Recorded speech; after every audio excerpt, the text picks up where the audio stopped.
নমস্কার সবাইকে, পুজো ক্লিক্সের আরও একটি নতুন ভিডিওতে আপনাদের সকলকে জানাচ্ছি স্বাগত। আজকে চলে এসেছে ভদ্রেশ্বর কিশোর সমিতি জগদ্ধাত্রী পুজো কমিটিতে। তো আমাদের সাথে আছেন এই মুহূর্তে উপস্থিত ওনাদেরই ক্লাবের একজন কর্মকর্তা, এবং ওনার মুখ থেকেই শুনে নেব যে ওনাদের এই ক্লাবের এই জগদ্ধাত্রী মায়ের পুজোর সম্বন্ধে। নমস্কার দাদা, প্রথমেই আপনার নাম এবং পরিচয়। আমার নাম বিশ্বজিৎ গুহ।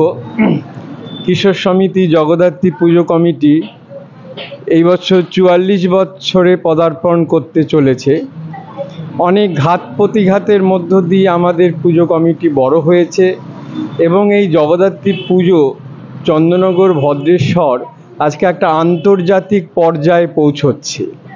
সেই দিকে মাথায় রেখে আমরা আমাদের সামান্য আর্থিক সঙ্গতির মধ্য দিয়ে আমরা চেষ্টা করছি যাতে আমরা আমাদের পুজো বারোয়ারিকে অন্য বারোয়ারির সঙ্গে একটা সামঞ্জস্য বজায় রেখে আমরা যাতে চলতে পারি, সেটাই আমাদের মূল ভাবনা।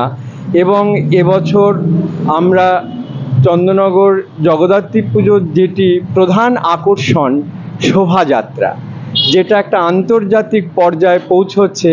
আমরাও গত বছরও আমরা শোভাযাত্রায় গিয়েছি, এই বছরও আমরা শোভাযাত্রায় যাচ্ছি। এটা আমরা যতটা সম্ভব চেষ্টা করব মানুষকে মনোরঞ্জন দেওয়ার জন্য। আপনাদের জগদ্ধাত্রী মায়ের যে মুখোশ সেটা খুবই সুন্দর হয়েছে। আমি আমার ক্যামেরাম্যানকে বলবো একটু তুলে ধরার জন্য। তো দাদা, আপনাদের এবারে প্রতিমা শিল্পী এবং সাজসজ্জা শিল্পীর না? আমাদের প্রতিমা শিল্পীর নাম রবীন্দ্রনাথ উড়ান। তিনি এই মুহূর্তে আমাদের সামনেই আছেন, কিন্তু তিনি কাজে ব্যস্ত। তাই সে যদি মনে করেন তার সম্বন্ধে দু একটি কথা শুনতে, সেও আপনারা নিতে পারেন। প্রথমে বলি যে হাওড়া বা কলকাতা বা অন্যান্য জেলা থেকে যে সকল দর্শনার্থীরা আপনাদের এখানে প্রতিমা দর্শন করতে আসবেন, তারা কিরমভাবে আসবেন, ট্রেন রুটটা একটু বলে দিন।